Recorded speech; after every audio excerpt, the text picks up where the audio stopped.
S2. I hope you've had a nice weekend. This week we're moving on in the topic to look at how diseases spread and how our body protects themselves against invading microorganisms. Firstly, we will look at how microbes spread and what it means for a disease to be infectious. We will then look at our free microbes, bacteria, viruses and fungi, and look at the different types of diseases that they cause. We will then look at some of the first lines of defence that our bodies have that protect us from infection. We will continue looking more at how our bodies react to infections next week. So, diseases and defence. Everyone has got ill at some point, maybe a cold or a stomach bug. Think about the different times you've been ill in your life. What do you think caused it? So how do we get diseases? Infectious diseases are diseases caused by microorganisms that are able to penetrate the body's natural barriers. We call them pathogens. So when we talk about a pathogen is a microorganism that causes disease. All types of pathogens have a simple life cycle. They infect a host, like you or me, reproduce themselves, or if they're a virus, replicate, and spread from their host and infect other organisms. Diseases caused by pathogens are called communicable diseases. This means they can be transferred from one person to another. There are also other types of diseases which cannot be caught. Take time now to brainstorm all the different diseases that you know and split them into infectious or non-infectious. Can something be both? So on this slide, we look at the different infectious diseases that are caused by microorganisms. So for bacteria, we have diseases like food poisoning, tetanus, cholera. Viruses, we've got HIV, chickenpox, and measles. Now, for food poisoning, which we can see in our bacteria section, you also get a type of food poisoning caused by a virus called norovirus. So be careful there. Then fungi, you get less amount of diseases caused by fungi that are infectious. But we have ones such as athlete's foot, thrush, conjunctivitis, and fungal nail infections.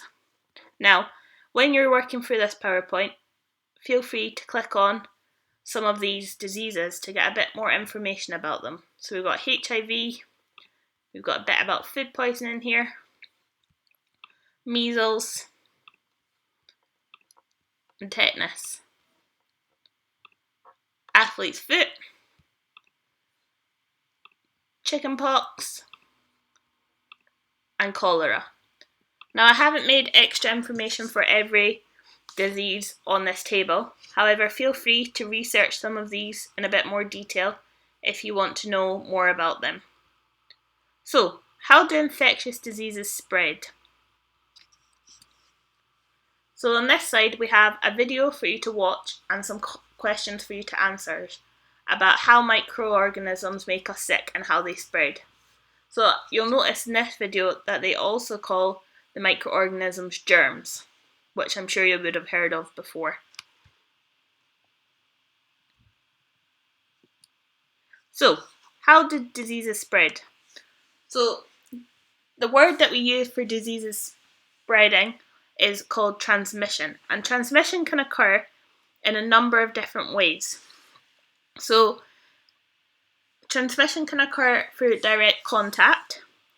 So this can be from shaking hands, and it transmits through the skin. You can also have diseases being transmitted through water. So if you have dirty water, they can transmit diseases such as cholera, which is caused by a bacteria. You also can have transmission through the air. So when a person is infected by common cold, sneezes, they can spray thousands of tiny droplets containing virus particles to infect others. And this infects people through the breathing system. You can also transmit diseases through unhygienic food preparation. So this would be transmitted through the digestive system, and undercooked or reheated foods can cause bacterial diseases like E. coli, which can cause food poisoning. And when you eat the food and drink infected with that bacteria, it can cause that disease.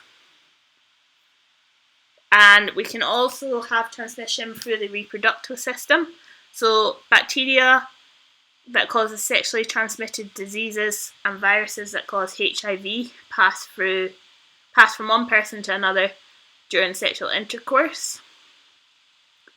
And through the skin, when you touch an infected person, so for example, chickenpox, if you were to touch someone that had chickenpox, that can help to spread the virus. Okay, so we all know that the importance of hand washing and having good personal hygiene to reduce the risk of infection and illness.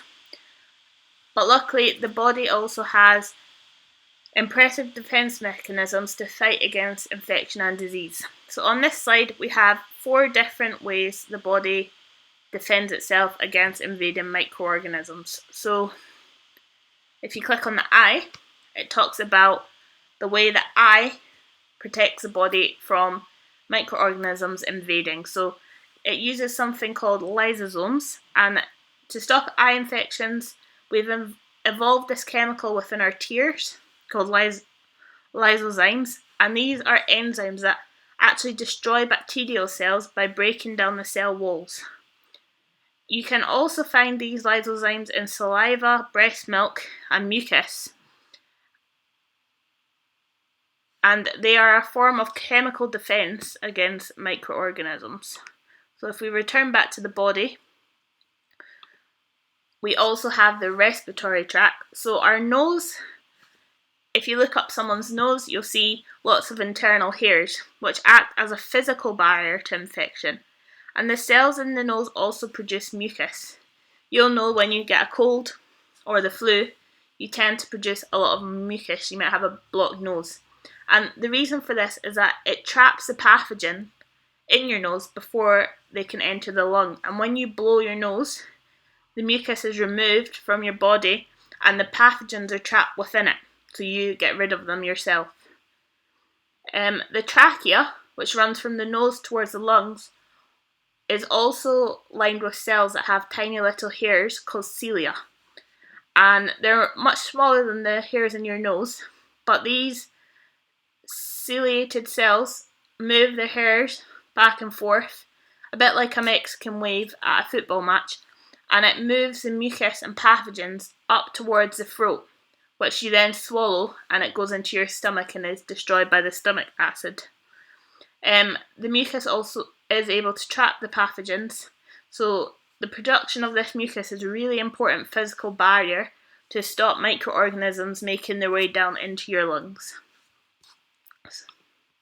Okay, so then we look at the stomach. So you will know from the digestive system topic earlier in the year that your stomach is full of stomach acid. So the hydrochloric acid in our stomach does not break down the food, but is actually a part of the body's non-specific first line of defence. So it will target any microorganism, and because it is hydrochloric acid, it doesn't do us any harm, but it's strong enough to kill any of the pathogens which have been caught in the mucus in your airway that you then bring up and swallow, or any bacteria or other pathogens that are consumed in food or water.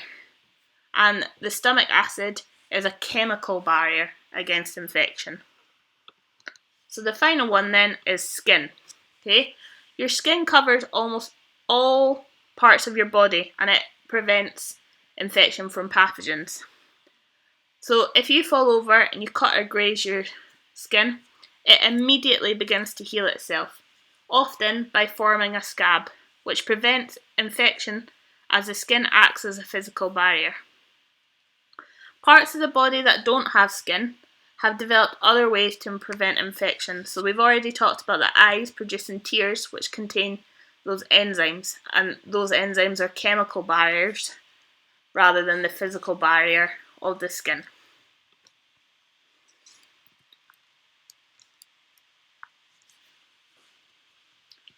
Okay, so this week,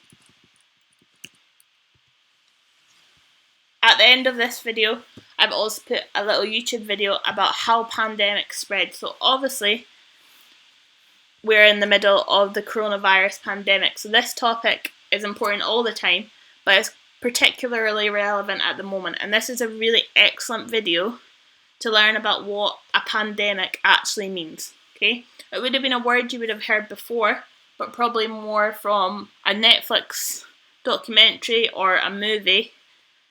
But pandemics have happened before. This is not the first pandemic, so this is a really interesting video to watch to learn a bit more about how pandemics spread and what we do to stop them. So this week, our assignments are going to be slightly different. So we have one assignment which will be due on Thursday at midday. Okay, so this assignment is an escape room. So if you click on the link at the bottom, it will take you to the Perth Academy escape room. Okay, and you need to work through all 4 challenges and test your knowledge to unlock a secret code. Okay, so there's a little introduction here which gives you another video to watch about how our immune system works. And if you go back, and then you have your 4 challenges. So at each challenge will take you through a range of questions which you must answer. If you complete all the challenges successfully, you will get a number at the end of each challenge. Okay, remember to make a note of these numbers. They pop up at the end of each challenge, but they don't record them for you, so you will need to have a little bit of paper to write them down. Okay, so there's 4 challenges. The final one's my favourite, Pac-Man. So at the end of the 4 challenges, when you've collected all 4 numbers, you go to reward. Okay, you will need to enter the secret code. If you enter it correctly, it will take you to a page that will give you a secret message, and it's a secret message that you need to submit on Teams by Thursday at 12 o'clock so that I can be sure that you have completed the whole escape room. Okay, and then the second assignment that we're going to do this week is the Stop the Spread Challenge. So I'm sure you've all heard about the importance of washing your hands at the moment. Not just at the moment, but all the times, but it has been particularly relevant now. So I want you to think that you are working for a charity and you've received some funding to help reduce the spread of disease in schools. Okay, so think Perth Academy. Once we're all back in school, we want to design models of a hand washing device that could go in the playground. Okay, so if you're out on the playground eating your lunch, you can just go over and quickly wash your hands. Not quickly, wash them for 20 seconds before you eat your lunch. Okay, so you don't need to go through school and touch different doors and go into the toilets. You have a hand washing device there. Okay, and it's going to use rainwater, and that's what you're going to use to wash your hands. So what you have to do for the assignment is I want you to design your own hand washing device using the rainwater. Okay, so on Teams you can either submit this as a hand-drawn design, or if you're really good on the computer and you can do it on Word, or even if you have an iPhone on your Notes app, you can draw it physically with your finger.